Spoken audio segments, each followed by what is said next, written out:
Q.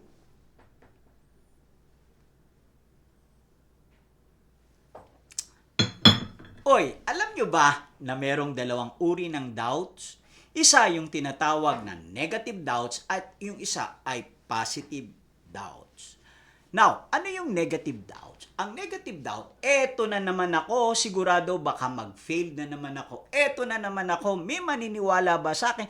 Eto na naman ako, sino kayang susuporta sa akin? Eto na naman ako, maghihirap na naman ako.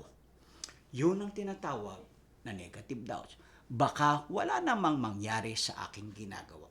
Pero meron namang positive doubt. Yung positive, ay sa wakas gagawa na naman ako baka bukas o sa susunod magsasawa na sa akin ng failure.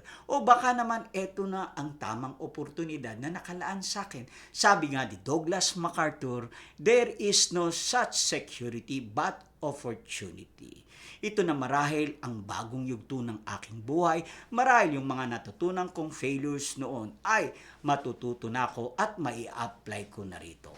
At marahil, maraming magandang mangyayari sa akin dito.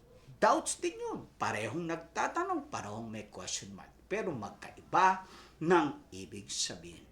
Ikaw, ako, yung ginagawa mo ngayon, minsan pinagdududahan mo na yung ginagawa mo. Ganon din ako kung minsan nagdududa ako, una sa sarili ko, at tinitira pa ako ng mga basher ko. Minsan nakakadagdag yun.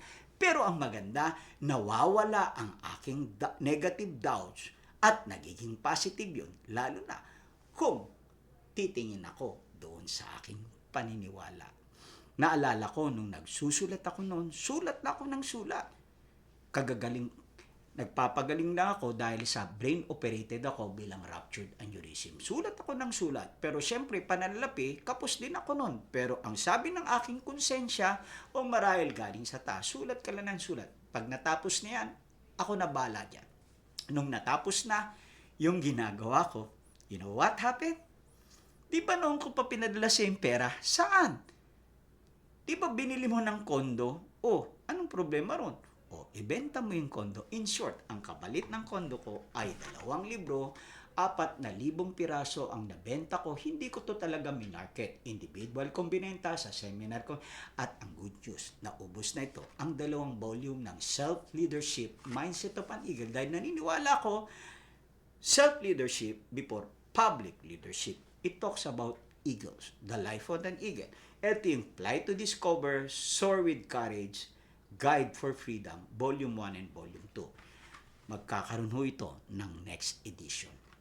At ang good news naman sa inyo, matatapos na rin ang The Accidental Hero na kung saan ipamimigay ko po ito libre. Mag-subscribe lang kayo mag-PM lang kayo, bigay nyo yung inyong email at pag natapos to, padadalhin ko po kayo libre. Ito yung The Accidental Formula, the strategy I thought was luck that made me a network marketing top earner and how it can help you too. Naniniwala ko, marami akong matutulungan dito. At ang pang-apat ko pong libro, walang iba kundi From Patay Gutom to May Datung, 10 Success Secrets to Break Free sa Sumpa ng Kahirapan. Ang librong ito ay ganun din para akong si Jose Rizal. Nung sinulat niya ang kanyang No Limit Tangre, ang kanyang El Filibusterismo, kapos siya sa ganun. Marahil kapos ako sa ganun, pero sa pananampalataya ay lubos. Naniniwala ko, katulad nung sabi ni Haring David, sino ba ang gulayat na ito? Kung sino yung tumulong sa kanya para patayin ang mga leon at bear sa kanyang kamay, yun din ang tutulong sa kanya para magapi ang gulayat na ito. Ganun din, kung sino ang tumulong sa akin sa librong Self-Leadership, yun din ang tutulong sa akin sa libro kong Patay Gutom.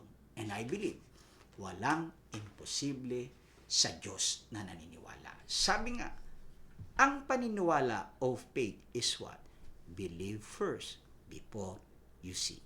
Kaya pinaniniwalaan ko, matatapos ko, may mga taong gagamitin upang malimbag ang librong ito.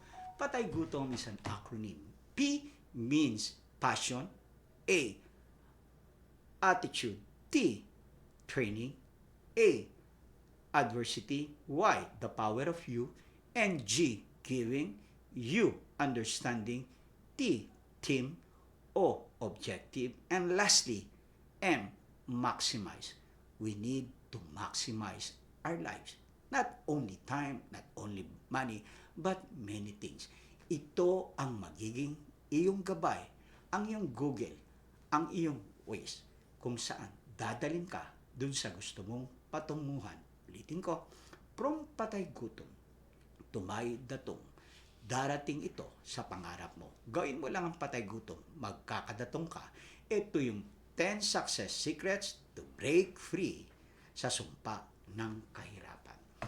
Lagi ho nating tatandaan na kung tama ang isip, tama ang silip.